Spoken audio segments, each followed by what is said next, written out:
Assalamualaikum warahmatullahi wabarakatuh. Halo semuanya. Pada kesempatan kali ini saya tidak akan mengajak teman-teman untuk jalan-jalan ke tempat wisata. Melainkan saya akan berbagi tentang pengalaman saya ketika traveling atau mengunjungi lokasi wisata. Adapun pengalaman yang saya akan bagikan pada kesempatan ini adalah pengalaman buruk atau pengalaman yang kurang enak ketika saya berkunjung ke lokasi wisata. Ketika kita akan berkunjung ke suatu tempat, tentunya kita akan menemukan banyak sekali hal-hal yang cukup dramatis atau hal-hal yang mungkin tidak kita pikirkan sebelumnya. Misalkan jalanan yang menuju lokasi yang akan kita tuju itu jelek, atau mungkin pelayanan yang ada di lokasi yang akan kita tuju itu kurang bagus, ataupun fasilitas yang ada di lokasi tersebut kurang memuaskan. Dan masih banyak lagi pengalaman-pengalaman yang dramatis yang akan kita temui ketika kita berkunjung ke suatu tempat. Sebelum melanjutkan ke inti pembahasan, saya ingin mengingatkan kepada kalian bahwa ini adalah pengalaman pribadi saya. Video yang saya buat ini tidak bermaksud untuk menyinggung pelaku usaha maupun pemilik usaha, ataupun yang lainnya. Ini adalah murni pengalaman saya, jadi perlu kalian catat, ini adalah pengalaman pribadi saya. Oke, kita mulai dari cerita yang pertama. Cerita yang pertama yang kurang mengenakan ini ketika saya berkunjung ke desa wisata Sembalun. Waktu itu saya masih beberapa minggu membangun channel YouTube saya ini. Dan kebetulan pada waktu itu sedang musim stroberi di Sembalun. Ini bukanlah pertama kalinya saya ke desa Sembalun ini. Sebelumnya saya sudah sangat sering ke desa Sembalun ini untuk melakukan pendakian ataupun petik stroberi serta mengunjungi wisata-wisata yang ada di sekitaran Sembalun. Singkat cerita, saya sampai di desa Sembalun ini sekitar jam 10 pagi. Saya perginya hari Rabu, jadi saya ini tipe orang yang tidak terlalu suka liburan ketika sedang hari libur. Karena kalau kita pergi berlibur ketika hari libur, maka pengunjungnya akan sangat ramai dan itu tidak membuat saya nyaman. Dikarenakan kita harus mengantri ketika kita ingin berfoto-foto ataupun menikmati keindahan yang ada di tempat wisata tersebut. Sesampai saya di desa Sembalun, saya langsung menghampiri petani-petani yang berjualan stroberi di pinggir jalan. Tujuannya untuk menanyakan apakah ada stok stroberi di lahan mereka untuk saya petik.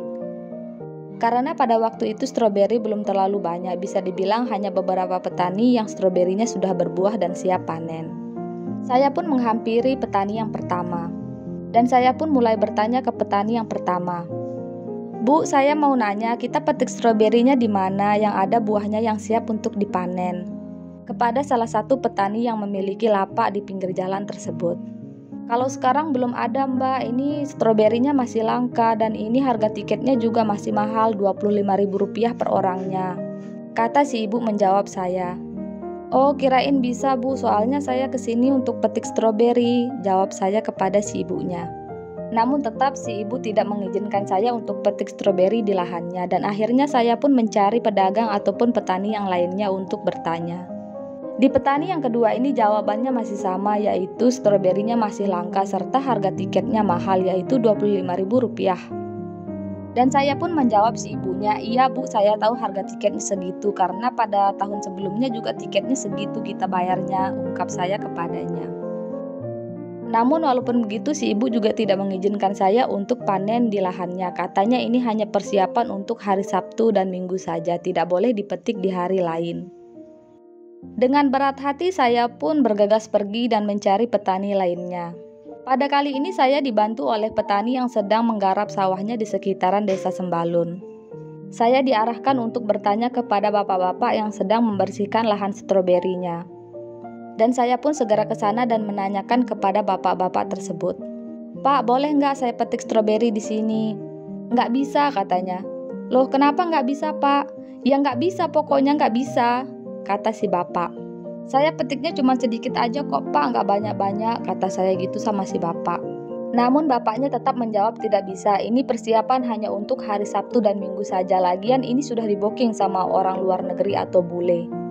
Ungkapnya kepada saya tanpa menatap wajah saya sedikit pun ataupun menoleh ke saya. Dengan hati sedih, saya pun bergegas pergi lagi. Dan si bapak yang tadi sedang menggarap sawahnya tersebut kasihan mungkin sama saya. Akhirnya dia mengajak saya ke petani yang lainnya lagi untuk bertanya apakah bisa petik stroberi.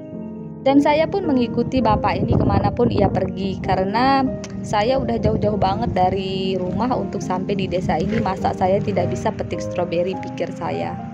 Dan akhirnya kami sampai di sebuah lahan. Di sana ada 2 orang yang sedang membersihkan lahannya. "Bu, ini ada orang yang mau petik stroberi sendiri, katanya sekalian mau buat video, boleh nggak?" kata si bapak bertanya. Pemilik lahan pun langsung menjawab, "Tentu saja bisa. Ini adalah lahan saya, Mbak bisa langsung petik stroberinya." "Oh iya, tunggu sebentar, saya ambilkan dulu topi serta keranjangnya agar hasil video Mbak lebih maksimal," kata si ibu kepada saya.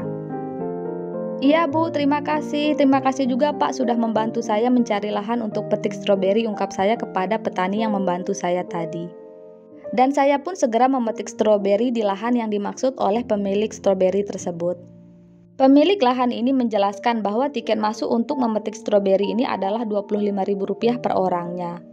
Dan jika ingin membawa stroberi yang sudah dipetik pulang, maka harganya Rp50.000 per kilonya. Saya pun mengiyakan, "Saya sudah tahu Bu harga tiketnya segitu, saya sudah sering ke sini," ungkap saya kepada si ibunya.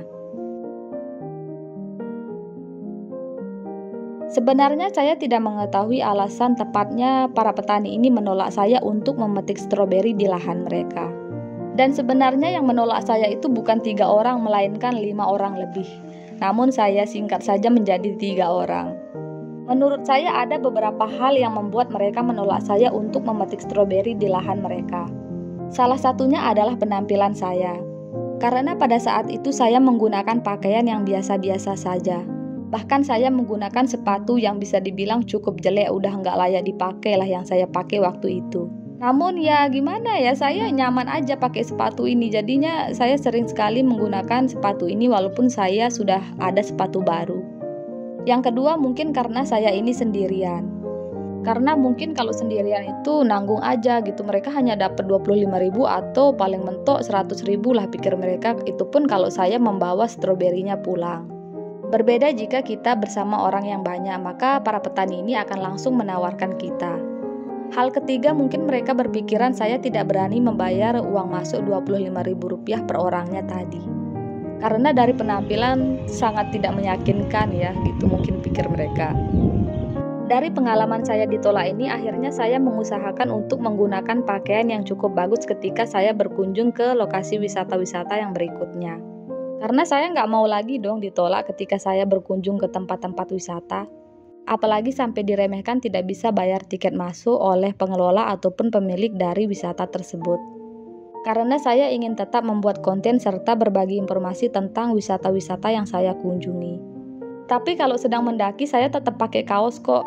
Ya aneh aja dong ketika kita mendaki terus kita pakai dress, jadi saya menyesuaikan saja lah ya. Oke, itu dia tadi sedikit pengalaman tidak mengenakan saya ketika melakukan traveling atau berkunjung ke lokasi wisata. Semoga video ini bisa bermanfaat serta menghibur teman-teman semuanya. Sampai jumpa di video selanjutnya.